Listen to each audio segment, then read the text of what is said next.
Pourquoi existe-t-il un russe deux formes pour dire enfant? Ребенок et дети.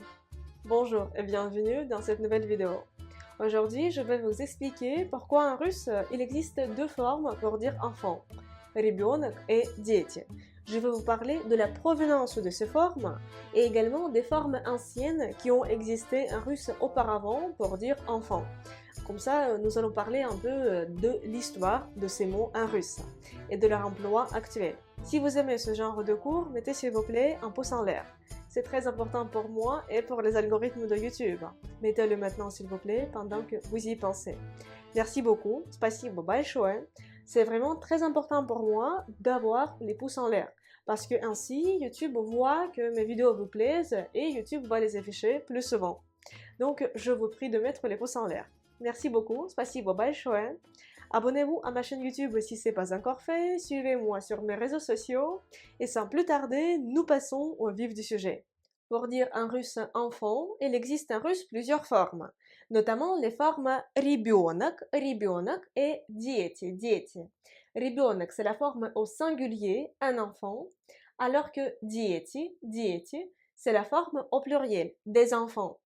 Ребенок, c'est un enfant, alors que дети, дети, cela signifie des enfants. C'est enfant au pluriel. Nous observons le même processus en français avec les mots une personne et des gens. De nos jours, il n'y a pas de singulier pour le mot gens. Ça s'appelle les formes supplétives. Nous les rencontrons en français aussi avec le verbe aller. Par exemple, je vais, nous allons. Cela provient du fait qu'auparavant, dans la langue, il existait des mots différents pour parler de la même chose. Et après, comme la langue essaie d'être les plus faciles possibles, et la langue n'aime pas quand il y a plusieurs mots pour dire la même chose. Il y a certaines formes qui ne sont plus utilisées, alors que d'autres formes survivent au changement de la langue et continuent leur existence. C'est le cas pour les mots ребенок, ребенок, un enfant, et дети, дети, des enfants. Maintenant, je vais vous expliquer pourquoi en russe il existe deux mots, c'est-à-dire comment ils sont apparus. Commençons par l'histoire du mot ребенок, ребенок. Ребенок, ça veut dire un enfant. Initialement, dans le russe ancien, ребенок, ребенок signifiait un orphelin. Après, par extension, on a commencé à appeler ребенок. Ça sonnait un peu différemment, c'était quelque chose comme ребенок. Mais après, ça s'est transformé en ребенок. Alors, initialement, cela signifiait orphelin. Après, par extension, on a commencé à appeler ребенок un esclave. Parce que l'esclave, c'est comme un orphelin. C'est quelqu'un qui ne peut pas se protéger, qui n'a pas de droit, qui ne peut rien faire. Et qu'on exploite. C'est comme orphelin parce qu'il n'est pas protégé, il n'a pas de protecteur. Et donc, cela signifiait ребенок, ребенок. C'était un petit être sans défense, sans protection. Après, au fur et à mesure, le mot ребенок a cessé de désigner un orphelin ou un esclave et a commencé à être utilisé pour parler des enfants. En russe, il existe également la forme au pluriel de ребенок et cette forme c'est ребята, ребята. Je vais l'écrire sur le tableau. Ребята. Alors, la forme, c'est ребята, ребята. Ребята, initialement, c'était le pluriel du mot ребенок. Ребенок au singulier, ребята au pluriel. C'était avant. Parce que de nos jours, ребята, ребята n'est presque pas utilisé pour la forme au pluriel de ребенок, ребенок. C'était encore le cas, par exemple, même à l'époque soviétique. Dans plusieurs films, on disait ребята, ребята pour parler des enfants. De nos jours, c'est assez rare. Le mot ребята est utilisé pour s'adresser à un groupe, par exemple, de jeunes gens, d'enfants. On peut dire ребята, пойдем гулять. Alors, les amis, les enfants, les gars, allons nous promener. Ребята, пойдем гулять. Ребята, пойдем гулять. Ou bien привет, ребята. Привет, ребята. Salut les amis, salut les gars, salut les enfants. Ребята peut désigner les amis, les gars, les enfants. Cependant, l'emploi de ребята, ребята est assez restreint et cette forme n'est pas très souvent employée en russe, donc je vous conseille, comme ça vous savez ce que ça signifie, mais je vous conseille de ne pas l'employer en russe parce que ça va créer des confusions. Juste, il faut savoir que ребенок, c'est la forme au singulier, ça veut dire un enfant. Je vous ai raconté l'histoire de la provenance de ce mot et maintenant parlons du mot дети, qui signifie de nos jours des enfants. Initialement, le mot дети provient du russe du verbe allaiter. Et дети, c'était un nourrisson, c'était quelqu'un que la mère allaitait. Là, je vous montre, c'est un peu bizarre, c'était par réflexe. Alors, дети provient du verbe allaiter et cela désignait les nourrissons, les enfants que la mère allaitait. Le mot дети a également sa forme au singulier en russe. Cette forme, c'est дитя. Je vais aussi l'écrire sur le tableau, дитя. Дитя. C'est la forme officielle du singulier du mot дети. Avant, cette forme, elle était utilisée pour parler d'un seul enfant.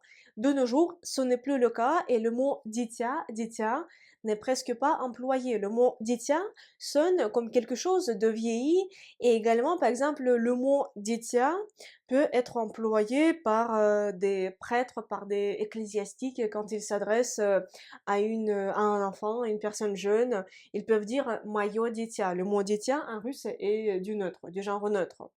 Les ecclésiastiques disent souvent моё дитя, ou les personnes qui sont très âgées, quand ils parlent par rapport aux adolescents, aux enfants, ils peuvent dire моё дитя. Mais il y a vraiment cet aspect que c'est vieilli, ce n'est plus utilisé de nos jours. Et je vous déconseille d'employer le mot дитя, qui est la forme officielle du singulier pour le mot дети. Il y a très longtemps, en russe, il y avait une situation dans laquelle étaient employés tous ces quatre mots. Le singulier ребенок, son pluriel ancien ребята, ainsi que le mot дитя, qui était du genre neutre, et son pluriel qui a survécu jusqu'à nos jours, le pluriel c'est дети. Donc il y avait une certaine période de temps pendant laquelle tous ces quatre mots étaient employés. Ainsi, les mots дети et дитя étaient employés pour parler des nourrissons, parce que le mot дети provient du verbe allaiter en russe. Alors que les mots ребенок et ребята étaient utilisés pour parler des enfants déjà plus grands. Après, il y a eu des transformations dans la langue, parce qu'en fait, la langue, ça subit toujours des transformations. Je vous en parle en tant que linguiste, parce que oui, moi, je fais des études linguistiques. C'est pour ça que j'aime bien parler de l'étymologie, de l'histoire des mots. Revenons à nos moutons. La langue n'aime pas être compliquée. La langue essaie d'être la plus claire, la plus simple possible. C'était difficile d'utiliser 4 mots à la fois. Et après, la langue russe, elle a décidé de ne laisser que 2 mots. C'est-à-dire ces mots-là, c'est barré. Ils sont presque plus utilisés de nos jours parce qu'il y a toujours cet aspect vieilli, c'est dépassé. Je vous déconseille de les employer, c'est bien de les savoir.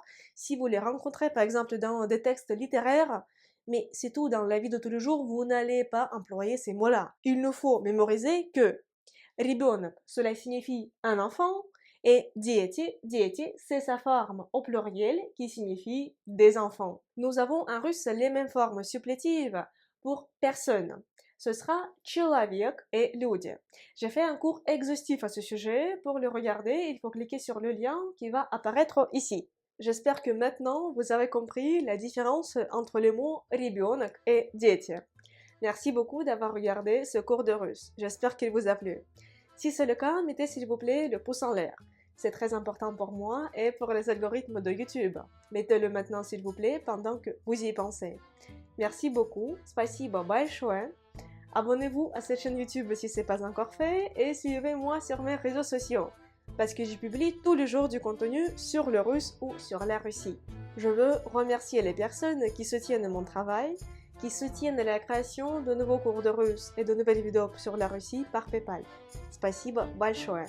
Grâce à votre aide, j'ai la possibilité de publier mes cours de russe plus souvent et d'améliorer leur qualité. Merci beaucoup. Спасибо большое.